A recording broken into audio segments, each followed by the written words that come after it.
and this is the camera. Probably I spent about $80 on this one, and it's connected here by this cable through to a USB hub down there. I'll show you the connections afterwards. So basically it's a nice little miniature version of a telescope attached to my main telescope, and the whole purpose of this is to focus on the stars, but the main purpose is for auto guiding. When I'm taking long exposures, let's say could be 3 minutes, could be 5 minutes, could even be 10 minutes, however long I want. Obviously the stars are going to make star trails if I don't use some form of tracking, but the tracking is not good enough on its own, so it needs some additional help. I've worked out through testing that with this setup here, I can get away with possibly 2 minutes exposures without too much star trailing, but even so I usually have to throw away maybe 20-30% of those exposures because the stars are just not round. So then I added this auto guiding setup here, and now thanks to this I can image for as long as I want, providing I have good polar alignment. Check my video all about how to do polar alignment with sharp cap. When I'm taking long exposures, the miniature telescope here, the auto guiding setup here, is going to be monitoring the nearby stars, and if the star moves from the center of the image that this camera picks up, then the software that this is connected to through this cable here on my laptop is going to send a pulse through to the telescope mount, and it's going to move the telescope mount ever so slightly. This miniature auto guider will let the telescope do the tracking until, again, could be a gust of wind. You know, often here, for example where I am here, I've got beautiful blue skies, but I've got a lot of wind, so it could be a sudden gust of wind. It moves the telescope ever so slightly, and it only has to be a tiny movement, and then this telescope will see that slight movement of the star that it's monitoring. So in other words, the auto guiding is checking for any movement of the telescope, and it's immediately correcting for that. Usually this is good enough to extend my possible maximum long exposure setting from what was 2 minutes to up to 10 minutes or even beyond that. You know, if I wanted to, I could even do an hour at a time. You know, I don't think I'll need that, but I could do an hour at a time, and the stars will still be pretty round.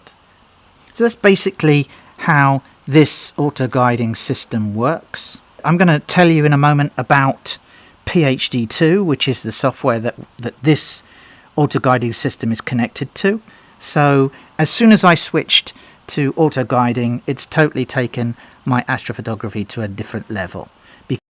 In order to do auto guiding, we need some kind of a computer or laptop connected to our auto guiding camera and telescope. And we'll also need to use a piece of software which is called PhD2 software. It's so popular because it really works well.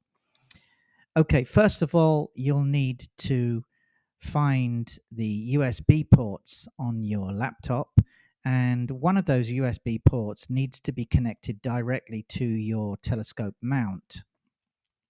In my case, I was able to connect from my telescope hand control to the USB port of my laptop.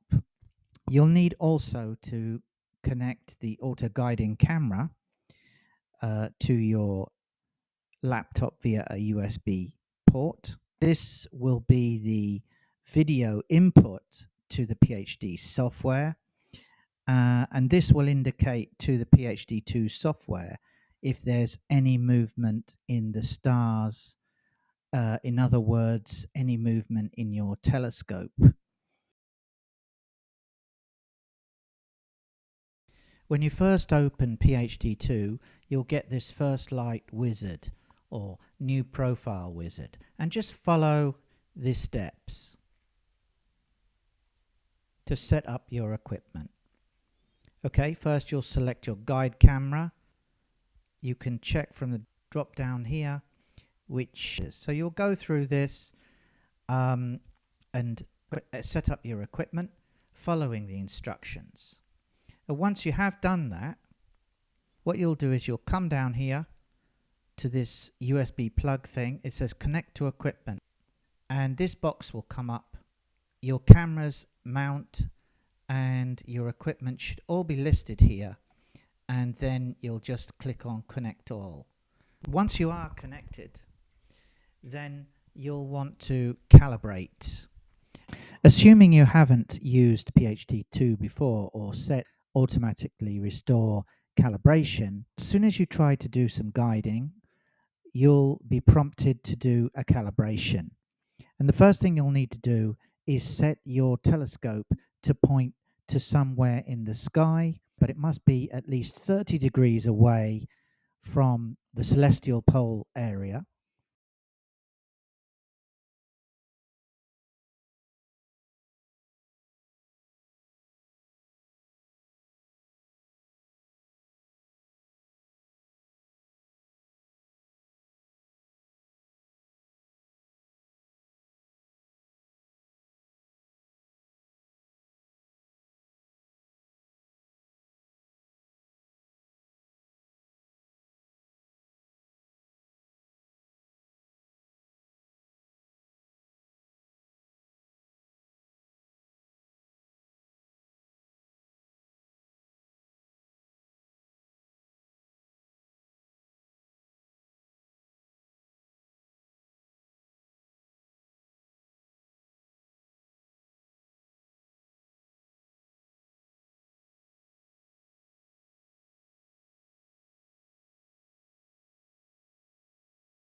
And here you can see what this all looks like when you're actually imaging your deep sky target.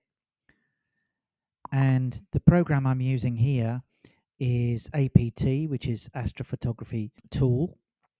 And I really love this program, and you can see that it not only displays everything I need to follow how my target is being imaged, but it also displays PhD2 auto guiding graph at the same time.